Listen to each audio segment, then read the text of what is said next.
तो बच्चों स्टार्ट करते हैं आज का लेक्चर। यूनिट 2 का हमारा थर्ड लेक्चर है रॉयट्स लॉ के ऊपर। तो बेटा बहुत इंपॉर्टेंट टॉपिक है, इसको बहुत ध्यान से सुनना है आप लोगों को और एग्ज़ाम पॉइंट ऑफ व्यू से भी ये काफ़ी इंपॉर्टेंट है। वेलकम बच्चों मेरे चैनल में। तो हम लोगों ने जैसे सेकंड चैप्टर सॉल्यूशन का लेक्चर 1 और लेक्चर 2 मैंने आपके साथ डिस्कस किया था, जिसमें मैंने पार्ट्स में कुछ टॉपिक्स ले लिए थे। अब मैं आपके साथ डिस्कस करूंगा लेक्चर 3 और इसमें मैं डिस्कस करूंगा आपके साथ रॉयट्स लॉ। तो रॉयट्स लॉ बहुत इंपॉर्टेंट टॉपिक है सॉल्यूशन के अंदर, जिसमें से क्वेश्चंस देना टीचर्स बहुत ज्यादा पसंद करते, चाहे सीबीएसई हो, चाहे आपके स्कूल के एग्जाम हो, चाहे आपकी यूटी हो। तो बहुत ध्यान से सुनना है इसको।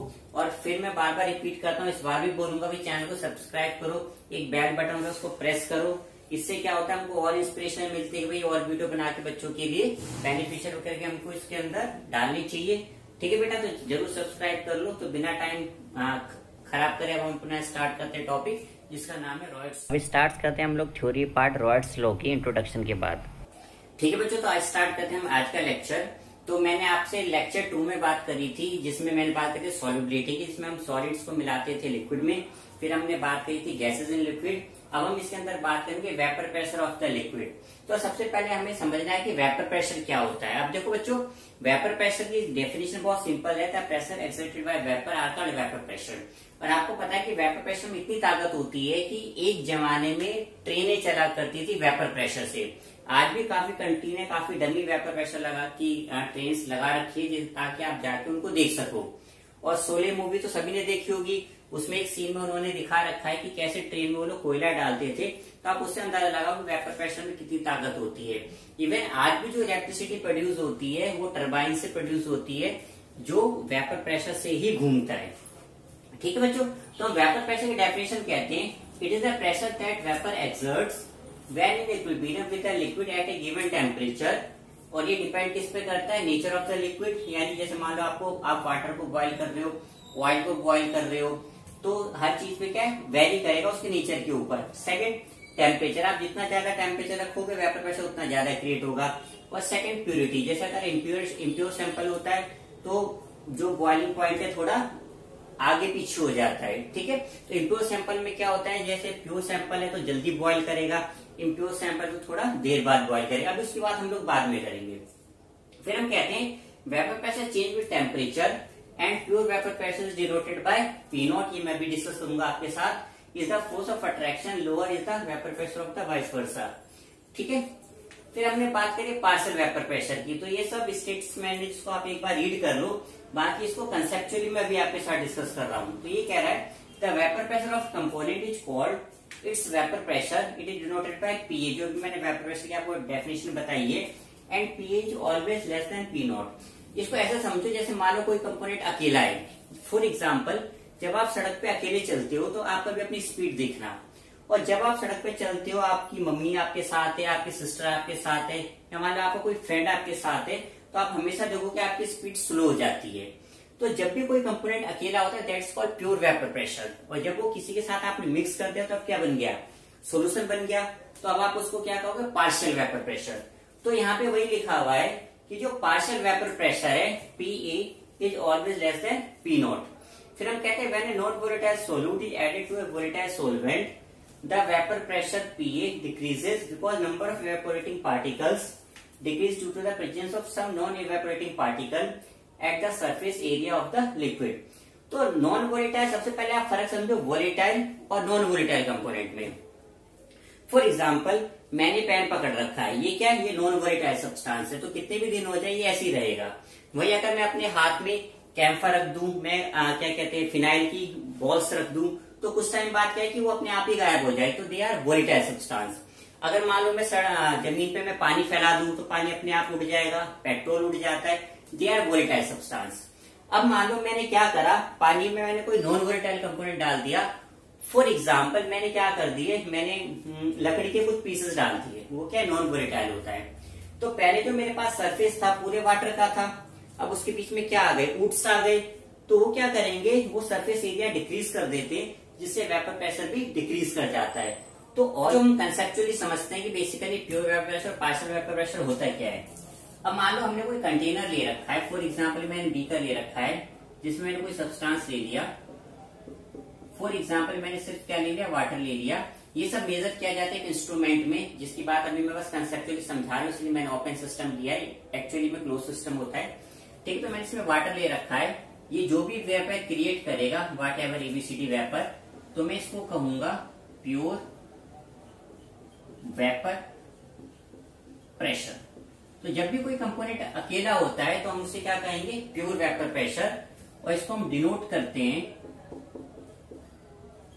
Denoted by P not. ठीक है, अब मैं क्या कर रहा हूं, इसमें मैंने सोल्यूट मिला दिया, तो अब मैंने इसमें सोल्यूट ऐड कर दिया। पहले सिर्फ वाटर था, अब वाटर प्लस सोल्यूट, अब ये क्या बन गया मेरे पास, सोल्यूशन बन गया। तो एक बार सोल्यूशन बनने के बाद फिर जो वेपर प्रेशर ये क्रिएट करेगा, ये जो वेपर क्रिएट कर रहा है, अब आप इसको कहोगे पार्शियल वेपर प्रेशर। ठीक है, और पार्शियल वेपर प्रेशर को हम डिनोट करते हैं पी से। अभी जो पार्शियल वेपर प्रेशर है, इसमें हमारे पास दो कंपोनेंट है, सोल्यूट और सोलवेंट। ठीक है, तो जो सॉल्यूशन का वेपर प्रेशर होगा वो होगा पीएस, इसको कई बार हम पीटी भी लिख देते हैं, पीएस लिखो तो ज्यादा अच्छा है। ये इक्वल होगा पीए प्लस पीबी। जनरली जो सेकंड वाला हम स्टार्टिंग से सोल्यूट मान के चले और फर्स्ट वाला हम मान के क्या चल रहे हैं, सोलवेंट मान के चल रहे हैं। तो आपको हमेशा ध्यान रखना है कि जब भी कोई कंपोनेंट अकेला होता है, दैट्स कॉल्ड, फिर जो भी वो प्रेशर क्रिएट करेगा that's called pure vapour pressure, और जब हमने एक सोल्यूशन बना दिया then it is called partial vapour pressure. ठीक है बच्चों, अब हम आते हैं नेक्स्ट टॉपिक पे। तो हम स्टार्ट करते हैं इस चैप्टर के सबसे इंपॉर्टेंट टॉपिक पे। सबसे इंपॉर्टेंट तो खैर कहना गलत है, इस चैप्टर में और भी इंपॉर्टेंट टॉपिक है, but one of the most important topic जो कि रॉयड्स लॉ। तो इसके ऊपर बहुत क्वेश्चन आते हैं, आपको इसकी डेफिनेशन बहुत ठीक से रटनी है विद डेरिवेशन। ठीक है, एग्जाम के पॉइंट ऑफ व्यू से बहुत इंपॉर्टेंट है। ये कहता है at a given temperature the partial pressure of a component is equal to mole fraction multiplied by pure vapour pressure of that component. यानी जो P है, P तो आपको हमने कहा पार्शियल वेपर प्रेशर, जो मैंने आपको बताया था सॉल्यूशन में होता है, ये इक्वल टू मोल फ्रैक्शन जिसका भी आप निकाल रहे हो मल्टीप्लाई बाय प्योर। तो यहाँ पे सिंबल का मीनिंग बता रखा है, आप इसको एक बार रीड कर लो, सेम ही चीजें हैं। तो जो रॉयड्स लॉ है, इसको एक स्पेशल केस माना जाता है हेनरीज लॉ का, जिसमें हेनरीज लॉ ने कहा था pressure is equal to KHP। ठीक है, तो मैं लिख देता हूँ, हेनरी लॉ ने कहा था P is equal to KHX। तो यहाँ पे KH उन्होंने यूज करते हैं हेनरीज कांस्टेंट, और रॉयड्स ने कहा है P is equal to X into P naught. तो यहाँ पे इन्होंने X यूज करा है। ठीक है, तो ये दोनों में फर्क है, या फिर ये कहो कि भाई इन्होंने पी नॉट, क्योंकि X तो दोनों में कॉमन हो गया, तो हेनरी लॉ कांस्टेंट ने KH यूज करा था, और इन्होंने क्या यूज करा है, इन्होंने पी नॉट, इन्होंने KH यूज करा था। इसीलिए हम कहते हैं कि जो Raoult's law it is a special case of Henry's law in which KH is equal to P nought. अब हम इसके बाद करते हैं इसकी डेरिवेशंस की। तो जैसे हमने कहा कि भाई हमने सोल्यूट को मिला है सोलवेंट में, तो हमारे पास दो केस आते हैं। पहला सोल्यूट हमारा वोलेटाइल है, और दूसरा सोल्यूट हमारे क्या है, नॉन वोलेटाइल है। तो पहले हम बात कर रहे हैं वोलेटाइल सोल्यूट की। तो हम कह रहे हैं in case of binary solution, मैंने आपको चैप्टर के स्टार्टिंग में कहा था कि जिसमें एक सोल्यूट और एक सोलवेंट होता है, they are called binary solution, और हमारे सिलेबस में सारे बाइनरी सोल्यूशन है। तो हमने दो लिक्विड लिया है जो कि मिक्सिबल है, यानी आपस में मिक्स हो सकते हैं, A और B, जिसका मोल फ्रैक्शन है XA और XB। ठीक है, तो हमारा रॉयड्स लॉ कहता है कि जो PS है ये इक्वल टू होगा PA प्लस PB, यानी जो सोल्यूशन का प्रेशर है किसके बराबर होगा, सोल्यूट प्लस सोलवेंट के। और जो PA हमने पीछे बात करा है, ये रॉयड्स लॉ कहता है XA इंटू पी नॉट, और जो PB है वो होगा XB into P not B. ठीक है, तो रॉयड्स लॉ कहता है मोल fraction multiply pure vapour pressure, ये हमारा सोल्यूट है, ये हमारा क्या है, सोलवेंट है। फिर हम कहते हैं PS इज इक्वल टू, ठीक है, 1 minus XB into P not A plus XB into P not be. बेटा बहुत ध्यान से समझना, एग्जाम में 2 नंबर में डेरिवेशन आता है। तो हमने पीछे पढ़ा है कि जो मोल फ्रैक्शन है इसका सम बराबर होता है 1 के। तो जो XA है, आप XB को उधर ले जाओ, तो हमारा XA क्या हो जाएगा, 1 माइनस XB।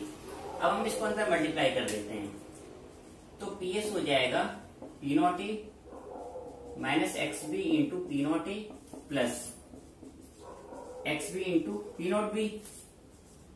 तो PS हो जाएगा P not A plus XB into P not B, और minus X B into P not A. इस स्टेप में मैंने कुछ नहीं करा, प्लस वाले को इधर लिख दिया, माइनस वाले को इधर लिख दिया, ताकि आपको समझने में आसानी हो।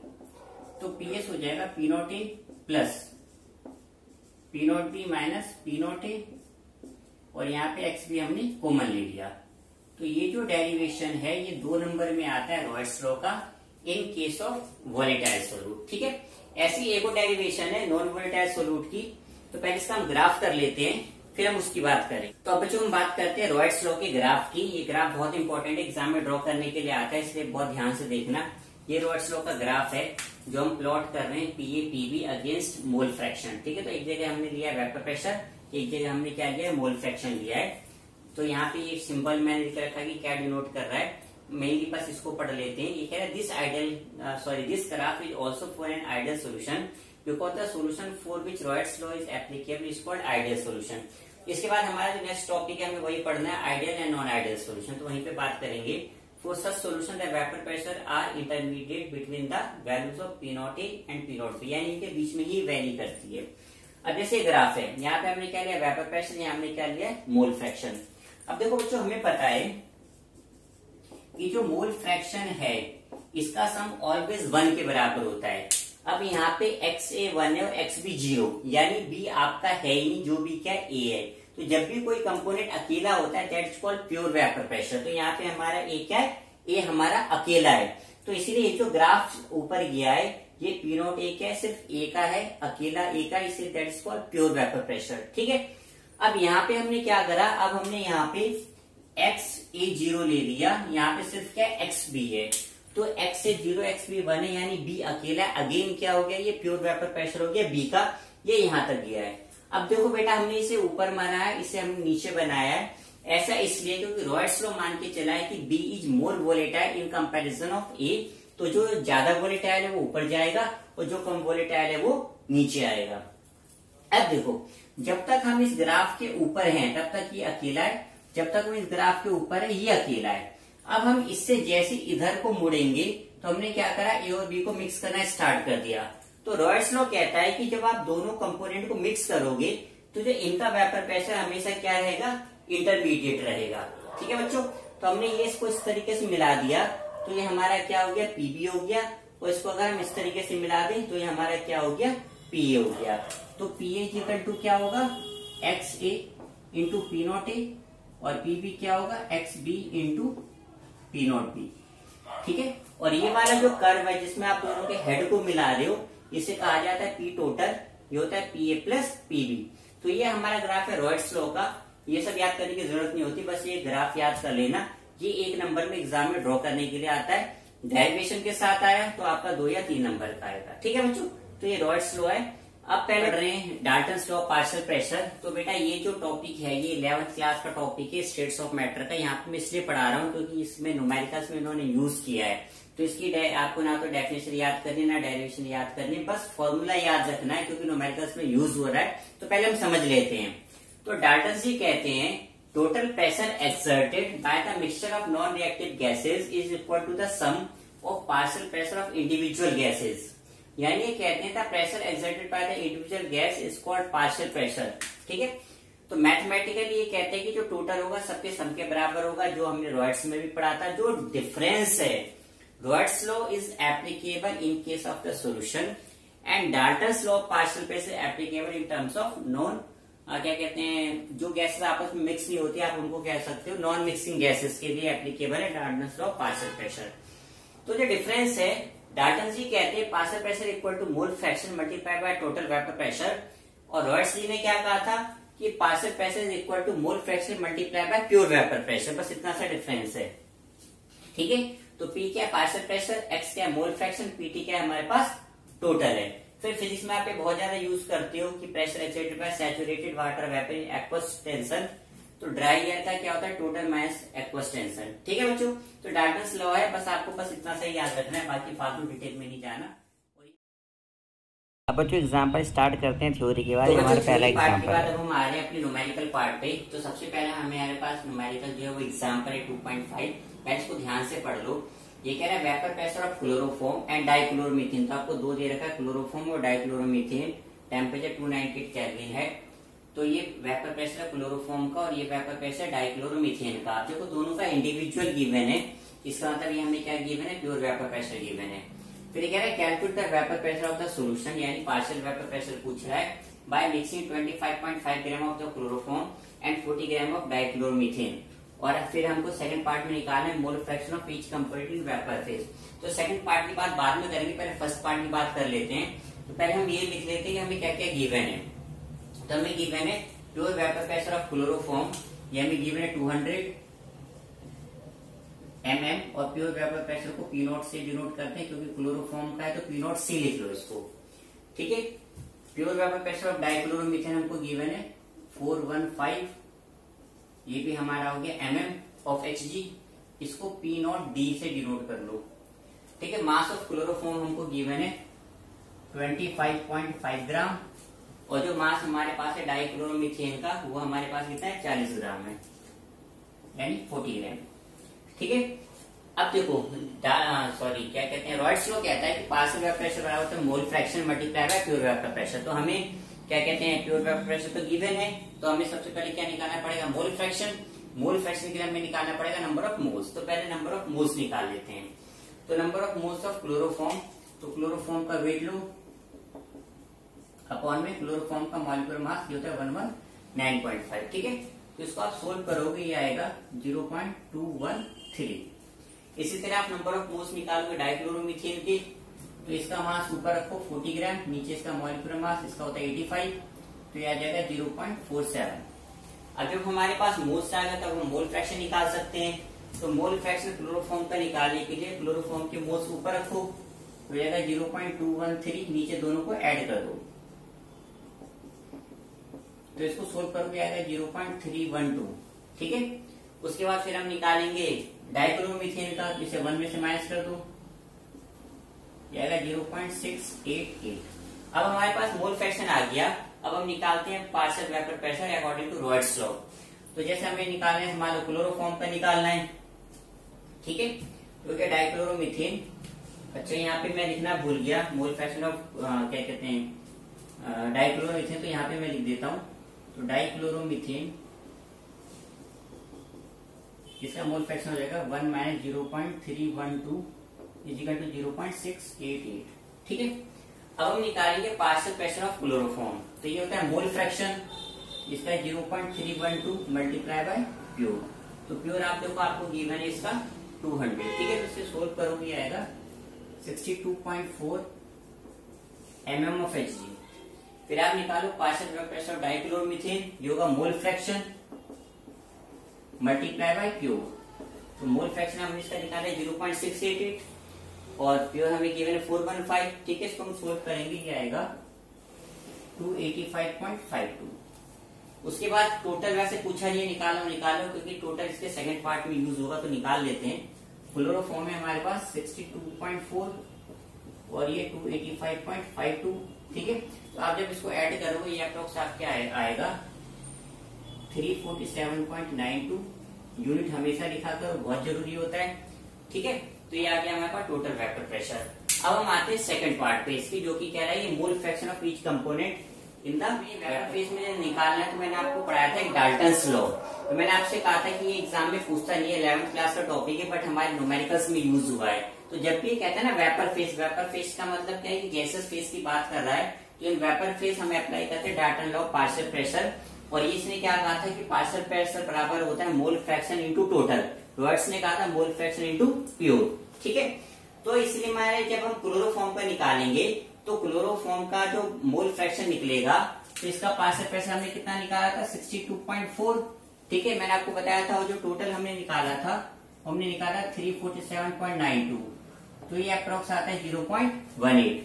इसी तरह जब आप डाइक्लोरोमीथेन का निकालोगे तो मोल फ्रैक्शन का तो समझो 1 के बराबर होता है, तो आप इसको 1 में से माइनस कर दो, ठीक है। तो आ जाएगा 0.82। तो ये हमारा कंप्लीट हो गया न्यूमेरिकल्स 2.5 पे। काफी इंपॉर्टेंट है, इसको बहुत ठीक से कर लेना, एग्जाम भी कई बार पूछता है कई तरीके से, इवन कॉम्पिटिटिव एग्जाम में भी पूछा जाता है। इंटेक्स यूज करते हैं, इंटेक्स में हमारे पास एक ही है इस टॉपिक से रिलेटेड। बच्चों एग्जाम्पल के बाद हम लोग आ रहे हैं इंटेक्स के क्वेश्चन पे, जो कि 2.8 है एनसीईआरटी का। ये कह रहा था vapour pressure of pure liquid A and B आपको दे रखा है 450 एंड 700 mm ऑफ Hg, ठीक है। और आपसे पूछ रहा है कि आपको कंपोजिशन निकालनी है लिक्विड मिक्सचर में, अगर टोटल प्रेशर आपको देना है 600 mm। उसके बाद ये कह रहा है कंपोजिशन द वेपर फेस, इसकी बात तो अभी बाद में करेंगे।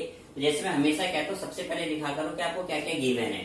तो हमें गिवन है vapour pressure of pure liquid ए का हमें दे रखा है 450 यूनिट है mm ऑफ Hg, यूनिट लिखा करो, बहुत अच्छी बात होती है।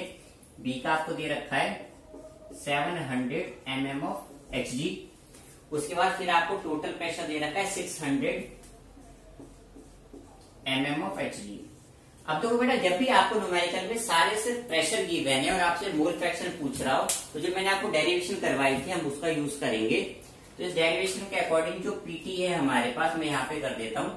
तो टोटल हमारे पास 600 है, जो पी नॉट ए है वो हमारे पास 450 है। उसके बाद जो पीबी है हमारे पास वो हमें गिवन है 700, और जो पी नॉट ए है वो हमारे पास है 450 XB। ठीक है, अब हम इसको सोल्व कर लेते हैं, इसको यहाँ पे ले आते हैं। तो जगह 600 माइनस 450 इजिकल टू, इसमें से इसको माइनस करो ये आ जाएगा 250 XB। इसमें से इसको माइनस कर लो ये आ जाएगा 150 इजिकल टू 250 XB। तो मोल फ्रैक्शन ऑफ बी हो जाएगा आपके पास 150 डिवाइड बाय 250, ये आ जाएगा 0.6। ठीक है बच्चों, तो हमारे पास 0.6 आ गया मोल फ्रैक्शन बी का। अब हमें निकालना है ए का। तो आपको पता है मोल फ्रैक्शन का जो सम है वो बराबर होता है 1 के। तो जो ए का हो जाएगा 1 माइनस XB, तो एक्स ए हो जाएगा 1 माइनस 0.6, तो ये हमारे पास आ गया 0.4। ठीक है, अब हम आते हैं वेपर फेस में। तो अगेन वेपर फेस के लिए हम क्या लगाते हैं, डाल्टन्स लॉ। डाल्टन्स लॉ के लिए हमें क्या चाहिए, क्या कहते हैं, पार्शियल प्रेशर चाहिए। ठीक है, तो सबसे पहले हम निकालेंगे पार्शियल प्रेशर ऑफ ए। ठीक है, तो जो ए का मोल फ्रैक्शन हम लोगों ने निकाला था वो हमने निकाला था 0.4, और जो ए का प्योर वेपर प्रेशर है वो हमारे पास है 450, ये आएगा 180 mm ऑफ Hg। ठीक है, इसी तरह आप पार्शियल प्रेशर निकालोगे बी का। तो जो मोल फ्रैक्शन बी का आया था 0.6, और इसका प्योर हमें दे रखा था 700, ये आएगा 420 mm ऑफ Hg। अच्छा, टोटल प्रेशर वैसे निकालने की तो जरूरत है नहीं, टोटल 600 दे ही रखा है, पर फिर भी स्टिल आपको क्रॉस चेक करना हो तो आप कर सकते हो। टोटल प्रेशर होगा PA प्लस PB, तो PA 180 और PB 420, इसको आप ऐड करोगे तो आ जाएगा 600 mm ऑफ Hg। ठीक है, अब हम लगाएंगे Dalton's law of partial pressure. तो ये कहता है पार्शियल प्रेशर इक्वल टू होता है मोल फ्रैक्शन मल्टीप्लाई बाय टोटल। ठीक है, तो जो मोल फ्रैक्शन ए का क्या होगा, ए का जो पार्शियल प्रेशर हमारे पास आया था 180, टोटल कितना था हमारे पास 600, इसको सोल्व करोगे 0.3 आएगा। तो जब आपको बी का निकालना है तो आप ऊपर वाले को 1 से माइनस कर दो, क्योंकि मोल फ्रैक्शन का सम 1 के बराबर होता है, ये आपका आ जाएगा 0.7। ठीक है बच्चों, तो ये हमारा इंटेक्स क्वेश्चन कंप्लीट हुआ 2.8। अब हम नेक्स्ट पे आते हैं। एग्जाम्पल इंटेक्स के बाद अब स्टार्ट करते हैं एक्सरसाइज के क्वेश्चंस। तो बच्चों हम अपने एक्सरसाइज पे आते हैं। सबसे पहले हम एक्सरसाइज का क्वेश्चन कर रहे हैं 16। ठीक है, ये बिल्कुल एग्जाम्पल की तरह जो मैंने आपसे लास्ट डिस्कस किया था। ठीक है, तो इसे कह रहा है कि हेप्टेन और ऑक्टेन जो आइडियल सोल्यूशन बना रहे हैं, वेपर प्रेशर आपको दे रखा है, एक क्या कहते हैं हेप्टेन का दे रखा है 105.2 और ऑक्टेन हो गया 46.8। फिर कह रहा है what will the vapour pressure of a mixture, 26 ग्राम लिया हेप्टेन और 35 ग्राम लिया ऑक्टेन। ठीक है, तो सबसे पहले हम देख लेते हैं हमें गिवन क्या क्या है। तो सबसे पहले हमें जो गिवन है, अब मैं सिंबल यूज कर रहा हूँ, एग्जाम में आपको पूरा लिखना है। तो जो पी नॉट हेप्टेन है उसको मैं H से डिनोट कर रहा हूँ, ये दे रखा है 105.2 यूनिट है किलो पास्कल, और दूसरा ऑक्टेन है, ऑक्टेन का दे रखा है 46.8 किलो पास्कल। ठीक है, और जो हमको वेट दे रखा है हेप्टेन का वो है 26.0 ग्राम, और जो वेट है ऑक्टेन का वो हमें गिवन है 35 ग्राम। जो मॉलिक्यूलर मास निकालोगे आप हेप्टेन का, और मॉलिक्यूलर मास आपको निकालना है ऑक्टेन का। मास हेप्टेन का आएगा आपका 100 ग्राम पर मोल, और ऑक्टेन का आता है 114 ग्राम पर मोल। यूनिट हमेशा लिखना चाहिए। ठीक है, तो पार्शियल प्रेशर निकालना है हमको, तो इक्वल टू क्या होता है मोल फ्रैक्शन इनटू फ्यूल। तो मोल फ्रैक्शन के लिए पहले नंबर ऑफ मोल्स निकालने पड़ेंगे। तो जो नंबर ऑफ मोल्स होंगे हमारे पास हेप्टेन के, तो नंबर ऑफ मोल्स का फॉर्मूला क्या होता है, weight divide by molecular mass. ये तो ऑब्वियस बात है, 0.26 आ रहा है। इसी तरह नंबर ऑफ मोल्स निकालो ऑक्टेन का, वेट अपॉन में मॉलिक्यूलर मास। ठीक है, इसको सोल्व कर लोगे तो ये आएगा 0.307। इसी तरह मोल फ्रैक्शन निकालोगे हेप्टेन का, तो जिसका मोल फ्रैक्शन निकालना होता है उसके मोल्स हम ऊपर रखते हैं, नीचे दोनों को हम ऐड कर देते हैं। ठीक है बच्चों, तो फिर जब आप इसको सोल्व करोगे आएगा आपके पास 0.46, और जब ऑक्टेन का मोल फ्रैक्शन निकालना है तो इसे 1 में से माइनस कर दो, ये आ जाएगा 0.54। ठीक है, तो ये हमारा आ गया मोल फ्रैक्शन। अब हमें निकालना है पार्शियल प्रेशर ऑफ हेप्टेन, तो पार्शियल प्रेशर ऑफ हेप्टेन हो जाएगा मोल fraction of heptane into pure vapour pressure of heptane. Mole fraction हमारे पास हेप्टेन का 0.46 और प्योर हेप्टेन का 105.2। जब हम इसको सोल्व करेंगे आ जाएगा 48.18 किलो पास्कल। ठीक है, इसी तरह आप ऑक्टेन का निकाल लो, ऑक्टेन का हो जाएगा mole fraction into pure, mole fraction है इसका 0.54 और प्योर है 46.8। ठीक है, हम इसको सोल्व करेंगे, ये आप लोग से आता है 25.36 यूनिट किलो पास्कल। उसके बाद से टोटल की जरूरत तो है नहीं, पर टोटल अगर आपको निकालना हो तो टोटल हो जाएगा हेप्टेन प्लस ऑक्टेन। हेप्टेन का हमारे पास है 48.18 और ऑक्टेन 25.36। ठीक है, इसको ऐड कर लो, ये आ जाएगा 73.54 किलो पास्कल। तो ये हमारा एक्सरसाइज का क्वेश्चन कंप्लीट हुआ 16। अब हम नेक्स्ट पे आते हैं। अब बच्चों हम आते हैं अपने एक्सरसाइज के नेक्स्ट क्वेश्चन पे, जो कि 2.36 से। पहले ध्यान से पढ़ लो बेटा इस क्वेश्चन को। ये कह रहा है 100 ग्राम ऑफ लिक्विड ए, जिसका मॉलिक्यूलर मास आपको दे रखा है 140, इसको डिसोल्व किया है 1000 ऑफ द बी, जिसके मॉलिक्यूलर मास आपको दे रखा है 180। फिर कहता है vapour pressure of pure liquid B while found to be 500, ये बी का दे रखा है, प्योर आपको यानी पी नॉट बी दे रखा है, और आपको निकालना है प्योर लिक्विड ए का यानी पी नॉट, ये आपको निकालना है। और आपको क्या दे रखा है, टोटल वेपर प्रेशर देता है 475। तो ये बेटा जैसे मैं कहता हूँ कि सबसे पहले वो देखो आपको क्या क्या गिवन है, अब मैं एक्सपेक्ट करता हूँ कि आप उसको लिख सकते हो। तो अब मैं सीधे न्यूमेरिकल पे आ रहा हूँ। तो देखो बेटा हमें पता है कि जो टोटल है, टोटल इज इक्वल टू क्या होता है, पीए प्लस पीबी के बराबर होगा।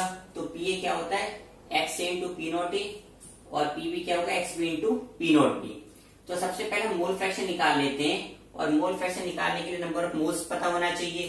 तो सबसे पहले निकालो नंबर ऑफ मोल्स ऑफ ए, ये क्या होगा, वेट अपॉन मॉलिक्यूलर मास। तो वेट हमको दे रखा है 100, मॉलिक्यूलर मास कितना है 140, 140 जैसे डिवाइड करो क्या आएगा 0.714। अब ऐसे आप नंबर ऑफ मोल्स निकालो बी के, तो बी का वेट आपको दे रखा है 1000 और मॉलिक्यूलर मास आपके पास है 180। इसको जैसे डिवाइड करोगे ये आएगा 5.55। अब जैसे मोल फ्रैक्शन हम निकालना है, तो अब हम कई बार मोल फ्रैक्शन निकाल चुके हैं, अब आपको ये सब आना चाहिए, इसलिए अब मैं थोड़ा शॉर्टकट अपना रहा हूँ। तो मोल फ्रैक्शन के लिए मोल्स ऊपर रखो, नीचे दोनों को आप ऐड कर दो, ऐड होके इतना आएगा, जैसे इसको डिवाइड करोगे आएगा 0.114। ऐसे मोल फ्रैक्शन बी का निकालोगे तो जो ए का आया उसको 1 में से माइनस कर दो, आ जाएगा बी का। ठीक है, अब जब हमारे पास मोल फ्रैक्शन आ गया इसका, अब हम इस फॉर्मूले को यूज करेंगे। टोटल हमें क्वेश्चन में गिवन है 475, ये हमको दे रखा है टॉर में। ठीक है, पी नॉट ए हमको निकालना है, ए का मोल फ्रैक्शन हमने निकाल लिया 0.114, बी का प्योर वेपर प्रेशर हमको दे रखा है 500, ये हमको दे रखा है, यहाँ पे दे रखा है 500 टॉर, और जो क्या कहते हैं मोल फ्रैक्शन है बी का वो हमने यहाँ पे निकाल लिया 0.886। ठीक है बेटा, तो अब जैसे इसको मल्टीप्लाई करोगे आएगा 443, इसको अपोजिट में ले जाओ, तो जैसे माइनस करोगे आ जाएगा 32, और इसको डिवाइड करोगे तो आ जाएगा 280.70 टॉर। ठीक है, तो ये जो हमारे पास आ गया, ये हमारे पास एक आंसर आ गया, ये है pure vapour pressure of A which is denoted by P not a. तो हमारे पास एक चीज आ गई, calculate the vapour pressure of a pure liquid ए, तो ये हमारे पास पी नॉट ए आ गया। फिर कह रहा है and it's vapour pressure in the solution, यानी पार्शियल वेपर प्रेशर की बात कर रहा है, जो इक्वल टू होता है मोल फ्रैक्शन इंटू प्योर। तो मोल फ्रैक्शन हमने निकाल लिया भाई, ये का 0.114 और प्योर हम यहाँ पे निकाल चुके 280.70, ये आएगा 31.99, जो अप्रोक्स 32 के जो पीछे आपको आंसर दे रखा है। ठीक है, तो ये हमारा एक्सरसाइज का क्वेश्चन कंप्लीट हुआ 36। अब हम नेक्स्ट पे आते हैं, नेक्स्ट न्यूमेरिकल पे एक्सरसाइज के रॉयट्स लॉ के, जो कि 2.38 है। पहले क्वेश्चन पढ़ लो ध्यान से। कह रहा है benzene and toluene form ideal solution entire range of composition. Vapour pressure दे रखा है प्योर बेंजीन का, से लिख भी रखा है प्योर बेंजीन एंड टोलिन। तो बेंजीन है 50.71 और टोलिन है 32.06 यूनिट है mm ऑफ Hg। फिर ये कह रहा है calculate the mole fraction of benzene in vapour phase if 80 gram of benzene is mixed with 100 gram of the toluene. तो पहले हम ये लिख लेते हैं कि हमें क्या क्या गिवन है। हमें गिवन है प्योर वेपर प्रेशर बेंजीन का 50.71, मैंने सिंपल लिखा, एग्जाम में आपको पूरा लिखना है। इसी तरह प्योर वेपर प्रेशर टोलिन का 32.06, वेट दे रखा है बेंजीन का 80 ग्राम, टोलिन हो गया 100 ग्राम, मॉलिक्यूलर मास बेंजीन का होता है 78 और टोलिन का होता है 92। ठीक है, टोलिन बेंजीन का फॉर्मूला आपको पता है C6H6 होता है और टोलिन का होगा C7H8 होगा। उसके बाद नंबर फिर क्या होता है, हमें क्या निकालना है भाई, पार्शियल वेपर प्रेशर निकालना है, होता है मोल फ्रैक्शन मल्टीप्लाई बाय प्योर। तो मोल फ्रैक्शन के लिए पहले मोल्स निकालोगे, ठीक है, तो लगभग सेम ही न्यूमेरिकल है सारे के सारे रॉयट्स लॉ के। तो नंबर ऑफ मोल्स निकालो बेंजीन के, तो वेट है 80 और मॉलिक्यूलर मास हो गया 78, ये आ गया 1.02। इसलिए नंबर ऑफ मोल्स निकालोगे टोलिन के, तो वेट है 100, मॉलिक्यूलर मास है 92, ये आ गया 1.08। अब हमें दोनों के मोल्स पता है तो हम क्या निकाल सकते हैं, मोल फ्रैक्शन, तो जिसका निकालना होता है उसको ऊपर नीचे दोनों का सम। ठीक है, हमारे पास आ गया 0.48, 1 में से माइनस कर दो तो टोलिन का आ जाएगा 0.52। ठीक है, तो इसको 1 में से माइनस करें तब ये आया 0.52। उसके बाद पार्शियल प्रेशर अब हम निकाल सकते हैं बेंजीन का, तो पार्शियल प्रेशर होता है मोल फ्रैक्शन मल्टीप्लाई बाय प्योर। तो मोल फ्रैक्शन है 0.48 जो हमने यहाँ से निकाला है, प्योर क्वेश्चन में दी हुई है 50.71, तो ये आ गया 24.34। इसी तरह पार्शियल प्रेशर निकालोगे टोलिन का, मोल फ्रैक्शन मल्टीप्लाई बाय प्योर, तो आ गया 16.67।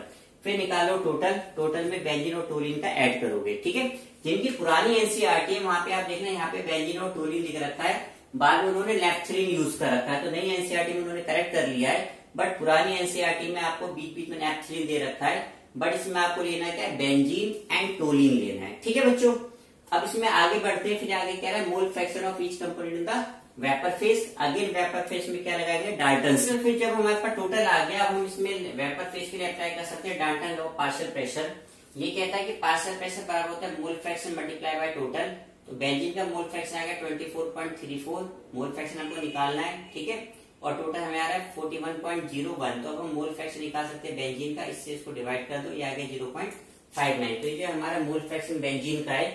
फिर जब हमें टोलिन का निकालना है तो इसको 1 में से माइनस कर दो, ये आ जाएगा 0.41। ठीक है बच्चों, तो ये हमारा क्वेश्चन कंप्लीट हुआ 38। तो हम स्टार्ट करते हैं रॉयट्स लॉ का जो सेकंड पार्ट है। अभी तक हमने बात करी थी riots law in case of volatile solute, अब हम बात करें riots law in case of non volatile solute. ठीक है, तो जब हम नॉन वोलेटाइल सॉल्यूट की बात करते हैं तो such a cases solute contribute nothing to the vapour pressure, क्योंकि सॉल्यूट क्या है हमारा नॉन वोलेटाइल है, thus vapour pressure of the solution is due to the vapour pressure of the solvent only. ठीक है, तो अगर हम इसको बोलें तो जो हमारा पीएस है वो इक्वल टू होता है P1 प्लस P2। हमेशा हम सेकंड वाले को लेते हैं सोल्यूट और फर्स्ट वाले को लेते हैं सोलवेंट। अब जब हमारा सोल्यूट नॉन वोलेटाइल है तो जो इसका कॉन्ट्रीब्यूशन है सोल्यूशन में क्या हो जाएगा, 0 हो जाएगा।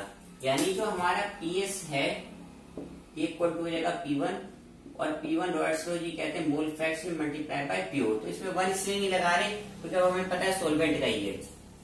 ठीक है, तो रहेगा PS अपॉन P0 और x1 आपको पता है N1 अपॉन में N1 प्लस N2 होता है क्योंकि मोल फ्रैक्शन है हमारा सोलवेंट का। ठीक है, अब 1 हम दोनों तरफ से सब्ट्रैक्ट करते हैं, 1 माइनस PS अपॉन में P0 and 1 minus N1 upon N1 plus N2। अब इसमें आप एलसीएम ले लो तो ये हो जाएगा P0 माइनस PS अपॉन में P0 is equal to N1 plus N2 minus N1 upon में N1 प्लस N2, इससे कैंसिल आउट हो जाएगा। तो हमारे पास आ जाएगा P0 माइनस PS अपॉन में P0 is equal to N2 upon में N1 प्लस N2।